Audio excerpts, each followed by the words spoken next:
On a sun-drenched June morning, Emma Carter stood at the corner of her modest Brooklyn apartment, holding an ivory-colored envelope. Her best friend, Lila, had finally graduated from Columbia University, and this was the invitation to her ceremony. Emma smiled faintly. Lila deserved this moment. She had worked late nights, juggled jobs, and still managed straight A's. Emma, however, wasn't feeling celebratory. Life had worn her down. After being laid off from a nonprofit she loved, bills had started piling up. Her jeans were a little worn, and her shoes had seen better days. The thought of showing up to a posh university graduation among polished families and elite guests made her stomach churn. She nearly declined the invitation. But something tugged at her heart. Lila had been her rock during the hardest days, through the storm of her mother's passing and the collapse of a long-term relationship. Emma couldn't let her walk across that stage without someone in the crowd cheering. "I'll go," she whispered to no one but her reflection in the hallway mirror, her resolve stronger than her doubt. An unlikely encounter. The sun glimmered off the campus buildings as the crowd buzzed with excitement. Emma found a seat on the edge of the third row, close enough to see Lila's smile but far enough from the clusters of designer suits and diamond-studded wristwatches. Just 2 rows ahead sat a young man, strikingly composed, dressed in a simple navy blue suit, his dark hair tousled like he hadn't even tried. Emma didn't know it then, but that man was Adrian Vale, a 28-year-old tech billionaire who had dropped out of college years ago, only to return as the guest speaker, honoring his late sister who would have graduated that year. Emma watched as Adrian took the stage. His speech was nothing like the others. It wasn't about success or innovation. It was about loss, about love, about remembering what mattered when the applause stopped. "I would trade every dollar I've earned," he said, his voice faltering, "to sit in this crowd today and watch my sister graduate." The crowd stilled. Emma's breath caught.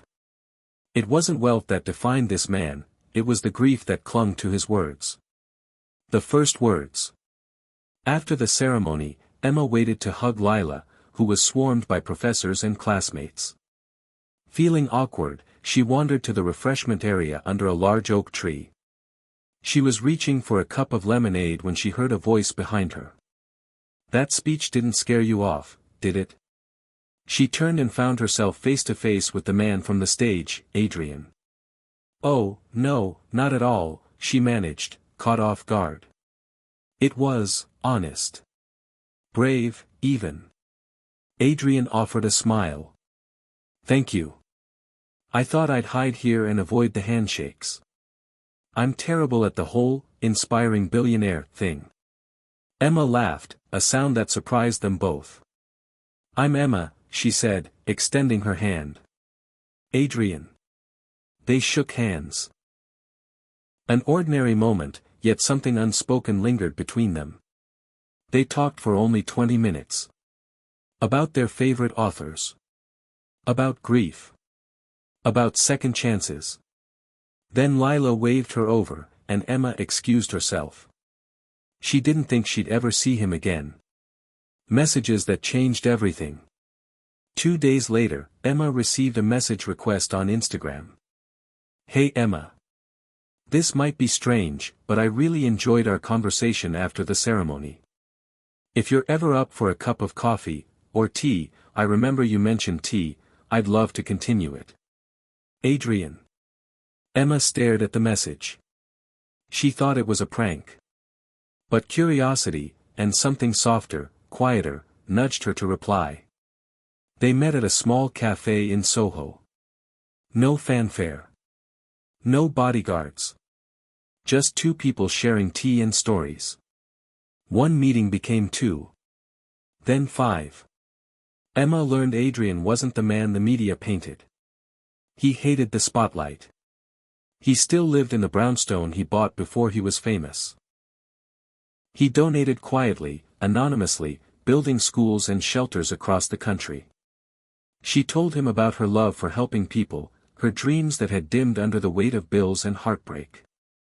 And one evening, beneath the golden glow of a street lamp, Adrian took her hand and said, "You make me feel like I'm more than what I've built." You see the me before the money. Emma looked up at him, tears threatening. And you make me feel like I still have something to give the world. When the world found out.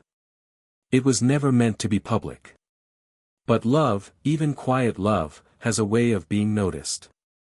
Paparazzi snapped a photo of them walking out of a small bookstore, hands intertwined. The internet erupted. Headlines screamed, "Billionaire falls for mystery woman at graduation."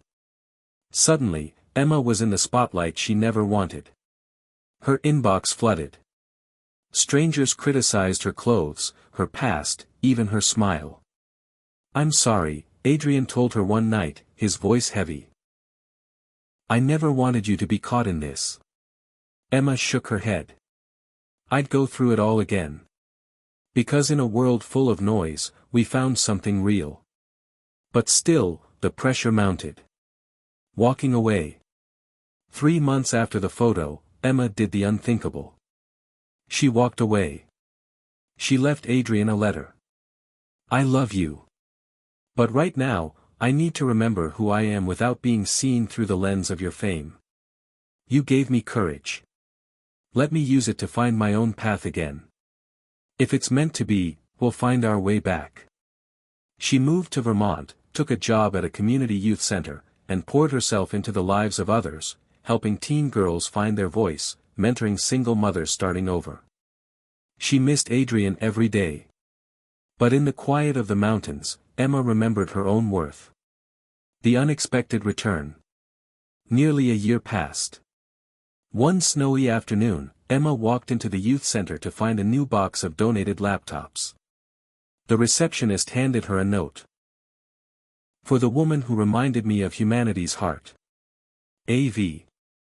Emma's hands trembled. She hadn't heard from him in months. But he was still there. In the background. Quietly supporting her cause.